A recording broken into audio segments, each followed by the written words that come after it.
I was 5 years old when I first realized that my sister Federica hated me. Not the irritation, not the capricious dissatisfaction of an older sister towards a younger child, but the cold, icy hatred that made my blood run cold. This realization came suddenly, like a flash of lightning in the night, illuminating all the dark corners of my childhood. Federica was 10 years older, already a teenager, when I was just learning how to tie my shoelaces. It seemed to me that such an age difference should make her protect me, take care of me, maybe even love me with something akin to maternal tenderness. But that didn't happen. Instead, from my earliest childhood, I felt her prickly gaze, strained smile, and sharp, jerky movements, as if she was disgusted to even touch me. I didn't understand why. I haven't done anything that could cause such hostility. I just existed. Our parents worked all day at their accounting firm, leaving us alone at home. They said they loved us, that they were doing everything for our future. They didn't see how I clenched my fists when they kissed me goodbye and left the house, leaving me alone with Federica. They didn't hear how my breath caught in fear when the door lock clicked and my parents' car slowly disappeared around the bend. Federica looked at me with a forced smile, tightly friendly, but I already knew it was a mask. "It's time to sleep, Nicolina," she said in a flat voice. I looked at her in confusion, trying to find a hint of a joke in her face. "But it's only 6 in the evening," I protested, looking at the window, where the sun was still shining. Federica just shook her head and took me by the shoulder, leading me upstairs to my room. "Go to your room anyway." I tried to resist, but she was stronger. She was pushing me inside, and then the same sound followed, sharp, clear, frightening to the point of trembling. A click. It was the sound of a lock being locked from the outside. My room, which was supposed to be my refuge, was turning into a cage.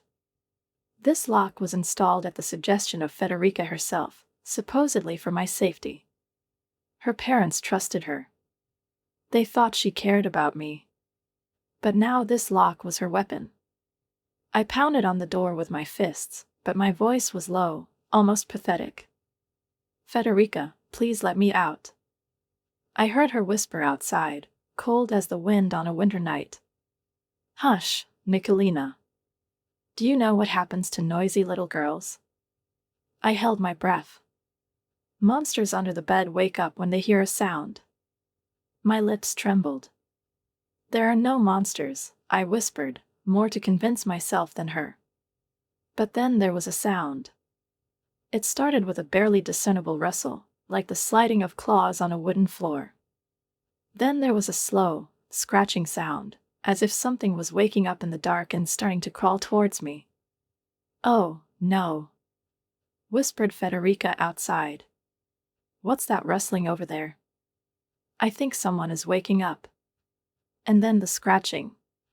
It was low, right on the threshold, under the door. Claws or fingers, something that couldn't be her. She was outside the door. So it was something else. I gave a strangled cry, climbed onto the bed and pulled my legs up to my chest, not even daring to look towards the door. Federica, I could barely pronounce her name. There was a soft chuckle from outside. "Don't get your feet off the bed, Nicolina. You don't want them to get you, do you?" I didn't move. The hours dragged on endlessly, every sound in the house turning into a terrible omen. I was too afraid to even reach for the light switch. When I finally heard my parents' car stop downstairs, I didn't run to the door. I knew that if they came in and saw me like this, they would ask me what had happened. But Federica had already unlocked the door and was leaning over me, whispering in my ear. "If you tell them, it'll be worse next time." I was silent. When my parents entered the house, they found me sitting on the bed, pale, with red, rimmed eyes. "Nicolina, what happened?" My father frowned. I bit my lip, feeling Federica watching me surreptitiously. "Federica." My voice was shaking. "She said there are monsters under my bed." Her father sighed heavily, but before he could say anything, Federica rolled her eyes theatrically. She's back with those stories. What is it? She exclaimed. Do you remember how last week she claimed that she saw a dragon in the backyard? It was just a game. It was a silly child's game, but Federica knew that now it looked like proof of my fantasy. The father and mother exchanged glances. Nicolina, her father said firmly. You shouldn't make up stories about your sister. She takes her time to look out for you, and you should be grateful. That word has become a thorn in my heart. Are you grateful? For what? For fear? For humiliation? For realizing that my word doesn't mean anything in my own home? That was just the beginning. When Federica graduated from high school and announced that she was going to go to college in another city, I tried to look sad for my parents, but a balloon of relief was blowing up inside me. Freedom. Safety. The possibility of a normal childhood. The day she left, I stood at the window and watched my parents hug her in the driveway. They waved after her, and without even looking back, she got into the car and disappeared around the bend. I couldn't believe it right away. I'd lived in fear of her for too long, spent too many years waiting for another blow, even if it was verbal. But she's gone. For real. I went up to my room and lay down on the floor, deliberately putting my hand under the bed. Nothing caught me. There were no monsters lurking in the shadows, hiding in the folds of the bedspread, or whispering in my ear in the dark. The only monster was gone, and I had 4 whole years before I had to see her again. These were the best years of my childhood. Without Federica, the house has finally become a place where you can breathe. My parents and I became close. They were no longer just 2 figures flickering between work and responsibilities. They became alive, real, with stories, laughter, and plans that now included me.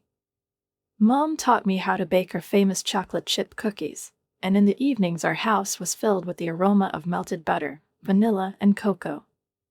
We often stayed late in the kitchen, laughing and tasting even hot cookies straight from the baking tray, burning our fingers, but still taking bites with delight. Dad started taking me fishing. I used to think it was boring, but it turned out that an early morning by the river with a cup of hot cocoa and his good-natured stories is one of the most cozy memories of my childhood. He didn't even mind baiting me himself, although at first he joked that it was a test of courage. We watched movies on weekends, had board game competitions, and went on picnics. It was as if I had finally become a part of the family, and not an uninvited guest existing in the background of someone's attention. But even during those years, I knew that the shadow of Federica's return hung over every holiday. Every vacation, every Christmas, she showed up at our house with a new designer bag, with stories about her exquisite student life, with expensive gifts for her parents. A cashmere scarf for Mom. For Dad, a leather wallet. For me? Nothing.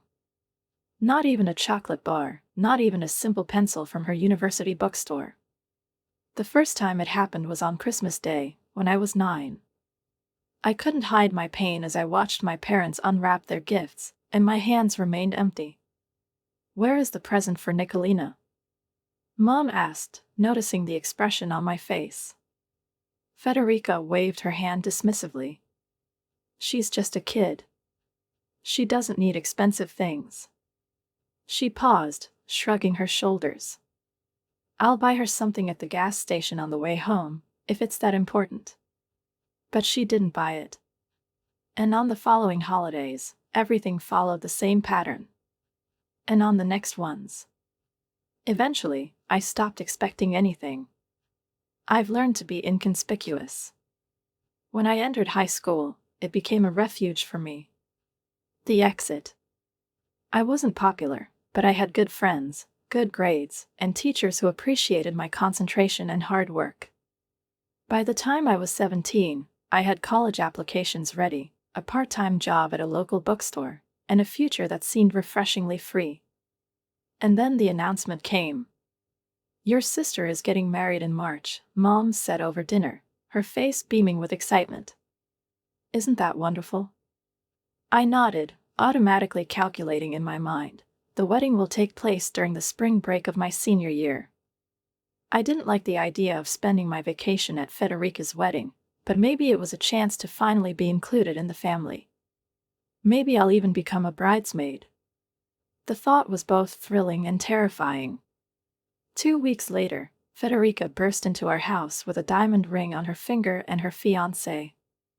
Giuseppe seemed nice enough. Tall, well-dressed, with a polite smile that never reached his eyes. The perfect match for my sister, I thought with grim irony. We decided to have a wedding without children, Federica announced at dinner, with the air of a person who expects applause for her wisdom and impeccable taste. The table went quiet. Dad cleared his throat and frowned slightly. Without children? But it's just a family. Giuseppe and I want a refined atmosphere, Federica explained, pronouncing each word with exaggerated clarity, as if she were talking to unreasonable children. No distractions. I felt her gaze linger on me. No one under 18.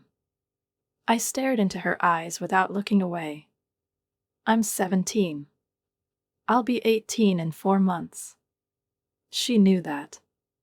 Rules are rules, Nicolina, my sister shrugged with an innocent smile. I'm sure you understand. I looked at my parents for support, but Mom suddenly began to study her plate, as if she saw something incredibly interesting on it, and Dad shifted uncomfortably in his chair. It's Federica's wedding, he finally said, trying to keep his voice level. She decides how she wants. Satisfied, Federica nodded and made a final, controlling stroke. Besides, someone has to keep an eye on the house while everyone is gone. I felt like I'd been hit. They're all leaving. My parents, relatives on both sides, family friends, everyone except me. They left it behind like an unnecessary detail, like an old framed photo left on a shelf, like an unwanted pet. After dinner, I retired to my room, fuming. I didn't cry. I was too angry to cry. Part of me wasn't even surprised. It was a classic of Federica's, finding a way to exclude me while looking perfectly reasonable in the eyes of everyone else. On the day of the wedding, I stood in the driveway, watching my parents get into the car in their formal attire, their faces glowing with anticipation of the holiday, and there was a gaping void in my chest. For the next 8 hours, I wandered around the empty house, flipping channels on TV and trying not to think about what was happening at the lakeside hotel. When the parents returned, they were full of enthusiastic stories about beautiful flowers, touching toasts, exquisite banquet halls, and a wonderful atmosphere. I was sitting at the table, nodding in the right places, smiling, playing the role of an interested daughter. 3 days later, scrolling through the social media feed, I saw that Federica had posted a wedding album. I shouldn't have looked. But curiosity got the better of him. I scrolled through the photos until I came across family photos. And there, next to our parents, in a beautiful blue dress, stood my cousin Lily.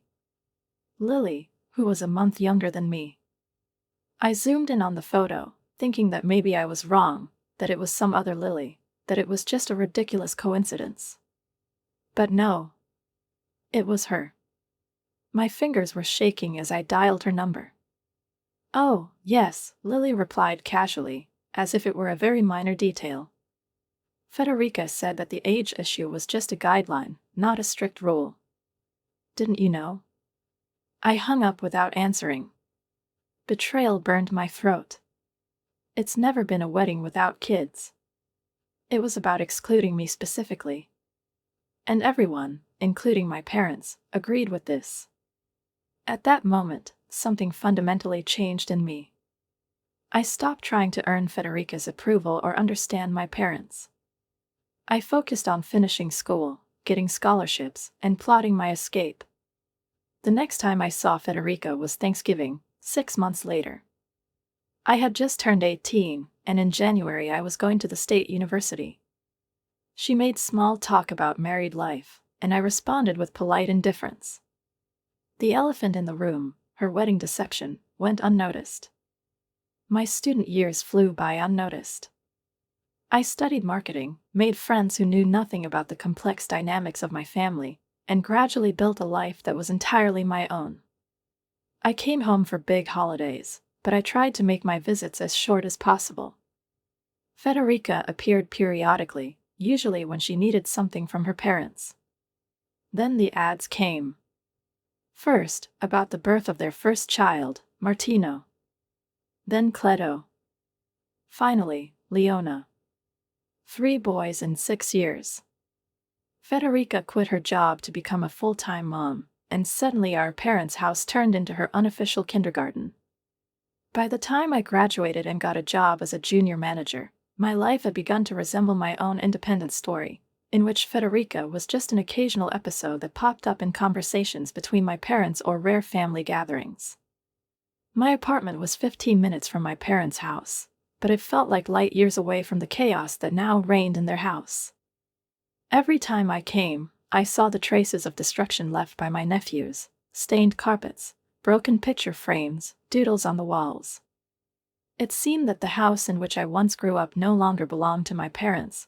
It was consumed by the disorder, carelessness, and indifference of my sister. I tried to schedule my visits to those moments when Federica and her children were not at home, but sometimes our paths crossed. The boys started screaming wildly, throwing toys, running around the house, while Federica was flipping through her phone, completely ignoring them. When I tried to suggest that they keep their voices down or not jump on the antique coffee table that my parents inherited from my grandmother, Federica just snapped. "Don't tell my children what to do." I did not say. I just started avoiding family gatherings. But then the phone calls started. "Nicolina, dear, could you come tomorrow?" Mom's voice was soft, but there was that special tone in it that she used when she was uncomfortable asking for something. I smiled, even though I already knew what it was going to be about. "We need help with the cleaning." Federica just picked up the boys. I went without complaint. She spent 4 hours tidying up the house, wiping sticky footprints from the furniture, collecting toys, and cleaning the carpet, as if she were washing away traces of Federica's presence. The second time, I gritted my teeth, but I went anyway. For the third time, something in me broke. "Mom, why do you always call me to clean up after Federica's children? Why doesn't she do it?" A long pause. "I'm sorry, honey, you're right. We shouldn't have asked." I hung up, feeling guilty but also determined. That evening, I called Federica. "You need to stop treating your parents' house like a dump." I wasn't going to beat around the bush. They're over 60 now. They don't have to clean up after your kids. Federica waited a second, and then replied in a cold, even voice. "Mind your own business, Nicolina. This is not someone else's business. This is our parents' house, and you use them. I am raising 3 children. How do you know how hard it is?" There was a condescension in her voice that made my insides boil. "Don't poke your nose where you shouldn't," she snapped, and the line ended. I immediately called my parents. "Federica." My hands were shaking with anger, but my voice remained steady. "I want you to stop cleaning up after her. If she doesn't agree to do it herself, let her take responsibility for the consequences." A long silence. Then Dad cleared his throat. "We'll talk to her." I wasn't sure if they would actually do it, but a week later, Federica called me. She was furious. "What the hell did you say to Mom and Dad?" Her voice was shrill, furious, but there was something else in it: panic. "They said that I can't bring the children if I don't clean up after them." I could barely contain my smile. "Good. You have no right to turn them against me." Federica snapped. "Who will look after my children now? Do you know how expensive a babysitter is? That's not my problem." Federica snapped the phone shut. Later, Mom said that Federica started cleaning after her visits. Not thoroughly, but enough so that the house doesn't turn into a disaster zone. It was a small victory, but significant. I didn't back down. Life went on. I focused on my career, progressed to the position of senior manager, and enjoyed freedom and independence.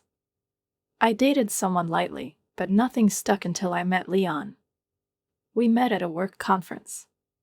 He was smart, funny, honest, no games, no manipulation. After years of tiptoeing with my family, his bluntness was like a breath of fresh air to me. We dated for 2 years before Leon proposed to me on my 27th birthday, with a simple solitaire ring and the promise of a drama-free future. I immediately agreed. We celebrated our engagement in a small, cozy restaurant, and later, at home, when I was looking at the brilliance of the diamond in the soft light of the bedside lamp, I had a dark thought. The wedding will mean that I will meet with Federica again. Leon noticed the change in my face.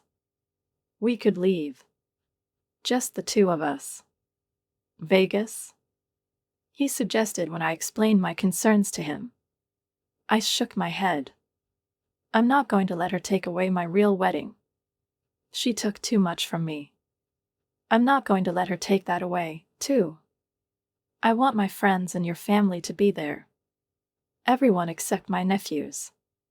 Leon raised an eyebrow, not disapproving, but with obvious interest. Your sister won't like it. I know. I took a deep breath, remembering the horror her children had caused on our parents' wedding anniversary a month ago. A broken cake, endless screams during toasts, overturned chairs. I couldn't take any chances. That's why I made an official announcement on social media. We are thrilled to be planning our wedding next June. Pay attention, it will be an event without children. Guests under the age of 16 are kindly requested to stay at home. We love your kids, but we want everyone to enjoy an adult evening. Most of the responses were positive. Friends with children promised to find nannies. Leon's family fully supported him. The post has garnered likes, parts, and supportive comments. Everyone except Federica. A week later, I went to my parents for our usual Saturday dinner. As soon as I walked through the front door, I heard the chaos before I saw it. Screams. The roar. The sound of breaking glass. Martino, who is now 12, ran past me with a water pistol, aiming at his brother. 8-year-old Cleto jumped from couch to couch, leaving dirty footprints on the upholstery. The youngest, 6-year-old Leon, methodically pulled books off the shelves, dropping them on the floor, as if checking how big the mess could get. Federica was sitting at the dining table with her mother, calmly sipping coffee, as if she was surrounded by absolute peace and quiet. I suppressed my irritation and sat down at the table, trying not to look at the devastating chaos that reigned in the house. During dinner, Federica casually mentioned my wedding. I need to know the exact schedule so that I can plan entertainment for the boys. I put down my fork. The boys aren't invited. This is for adults only. As I mentioned in my post. She laughed. This does not apply to the family. Obviously, this applies to everyone except relatives. I inhaled slowly, suppressing a flash of irritation. But I can't leave them for the whole day, she continued. I'll have to bring them. I stared at her, wondering if she was really that forgetful or if she was just testing my resolve. No, you won't. I enunciated every word clearly. You'll need to find a babysitter. Federica frowned. I don't trust anyone for so long. They're coming with me. Her tone was final, as if the matter had already been resolved. Federica, let's get this straight. I paused. If you come with your children, they won't let you in. She blinked, as if she couldn't believe I'd dared to say that out loud. This is my wedding. I looked her straight in the eye. My rules. Cold anger flashed in her eyes. You're only doing this to get back at me. I blinked. What? Because I wouldn't let you come to my wedding. I was stunned. 10 years have passed. Was she still thinking about it? It has nothing to do with you. She's a liar. She narrowed her eyes angrily. You've always been vindictive, always making up stories about me. I waved it away, feeling my annoyance turn into a dull rage. I'm not making this up, Federica. I pointed to the place where Cleto was now using the curtains as a rope. That's why your kids weren't invited. They're out of control, and you're not doing anything about it. Federica jumped up abruptly. Her chair fell back loudly. Boys, we're leaving. She turned around and walked towards the exit, her back radiating anger and humiliation. The children trailed after her like destructive ducklings, leaving the usual disaster in their wake. After Federica left, my parents looked at me with disappointment. Was it necessary? Mom asked softly. I pressed my lips together, feeling my irritation rise in a wave again. You could have handled this more diplomatically, she continued, avoiding my gaze. For example, how? I smiled bitterly. By letting her wipe her feet on me again? They're just kids, Nicolina, Dad sighed. They're our family. Look around. I gestured at the mess around us. A broken vase. Crumbs of food on the floor. Dirty footprints on the couch. Do you want this to happen during my vows? My voice was calm but firm. During our first dance? While the guests are trying to enjoy the dinner that Leon and I paid a fortune for? They didn't know what to say. 2 days later, Federica posted a long tirade on social media. Heartbroken because my own sister is excluding my precious boys from her wedding out of anger. Family should come first, not petty grudges from the past. I didn't answer her directly. Instead, I just left a comment under the post. Just to be clear, our no children policy applies to all guests under the age of 16, not to specific children. We want an elegant evening that all the adult guests can enjoy. What I didn't expect was the avalanche of comments that followed. But not from friends. From relatives. These boys overturned my grandmother's emergency room at a family meeting. They tore the tablecloth off the table on Thanksgiving and smashed all my good china. One of them bit my daughter at a Christmas party. Federica deleted the post within a few hours. The weeks before the wedding were blurred due to the preparations, the last fittings, final approvals, nervous excitement. And Federica. Federica was suspiciously silent. No phone calls. No messages. No complaints to parents. Silence. That worried me more than her attacks. And then my phone rang. It was Lily. Nicolina, I need to tell you something. Her voice was strained, almost a whisper. I talked to Jen yesterday. Do you remember Jen?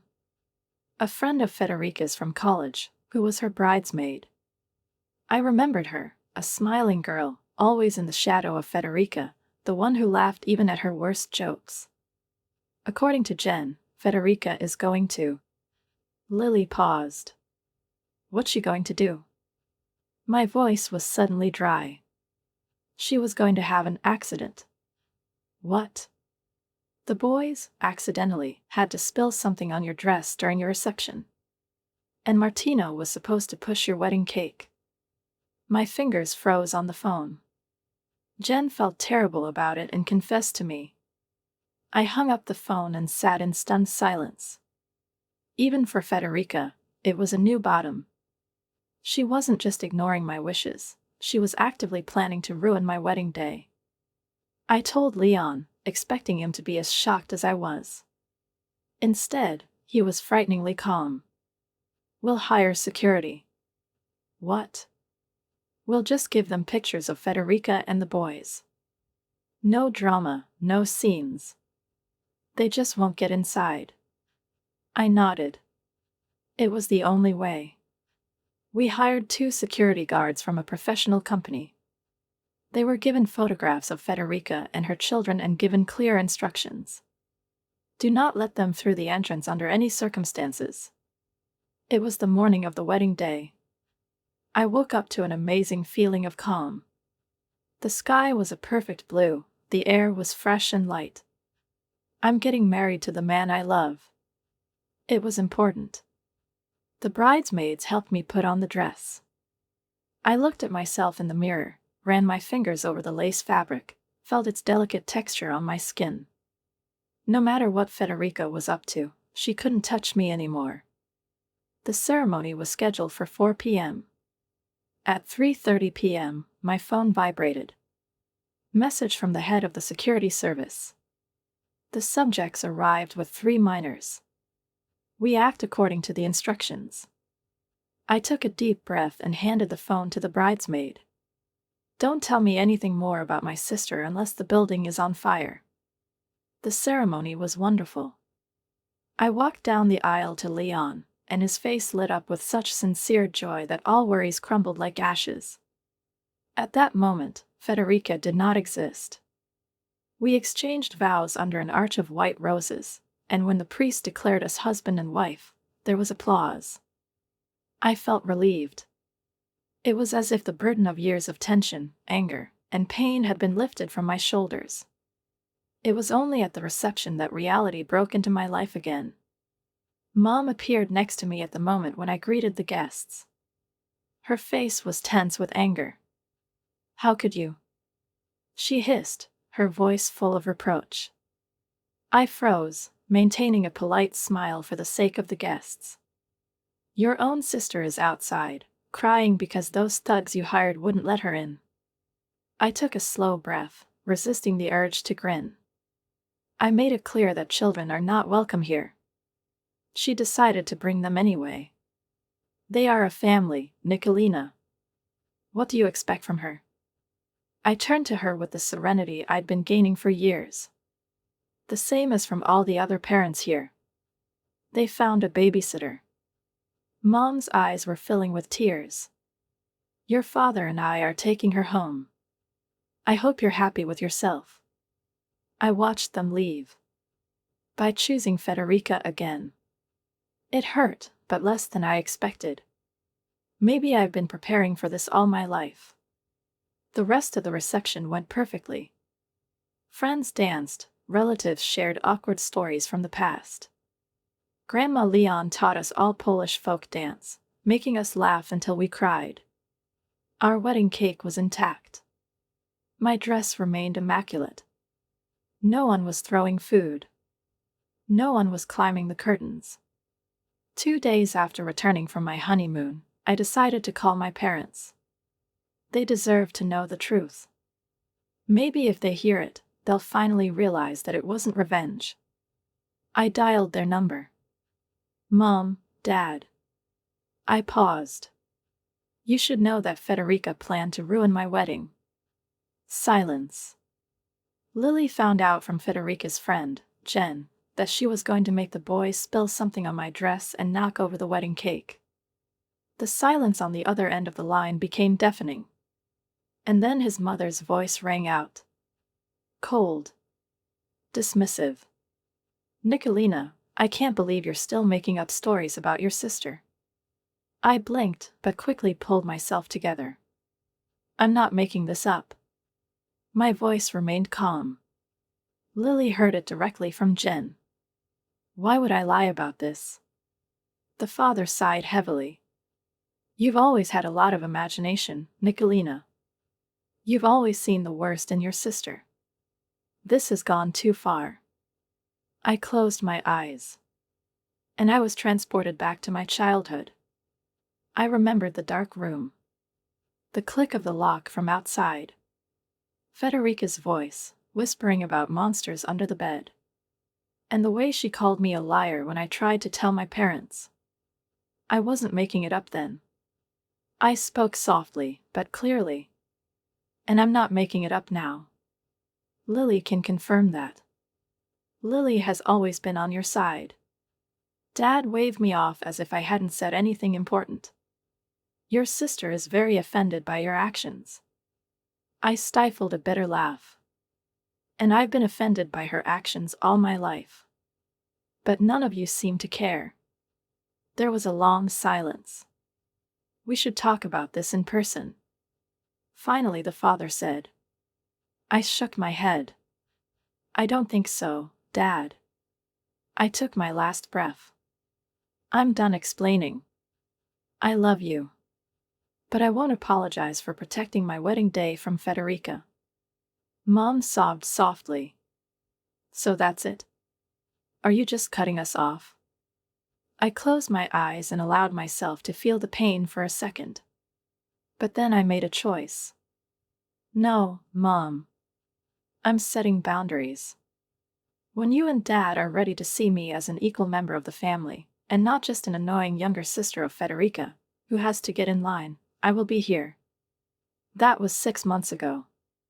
It's been quiet since then. I didn't call them, and neither did they. But I've heard the news from Lily. Federica is still dumping her children on her parents. Boys are still destructive, still disrespectful. My parents are increasingly exhausted, dealing with health problems that make it impossible to keep track of 3 uncontrollable children. But they don't set boundaries. And I'm not going to pretend that everything is okay. Sometimes I dream of reconciliation. About Sunday dinners where everyone behaves in a civilized manner. About holidays without stress. That my parents would finally see the pattern that had been clear to me since childhood. But dreams are not reality. And the reality is this. Federica was right about one thing. I was really a dreamer when I was a kid. I dreamed of a sister who would protect me, not terrorize me. About parents who will believe me instead of rejecting my words. About a family where love is not accompanied by conditions. Now I dream of something else. About the future where Leon and I will create our family. Where no child will feel less valuable than the other. Where words like justice and respect won't just be empty words. Write a comment on what you think about this story and don't forget to subscribe to the channel and like it. See you soon.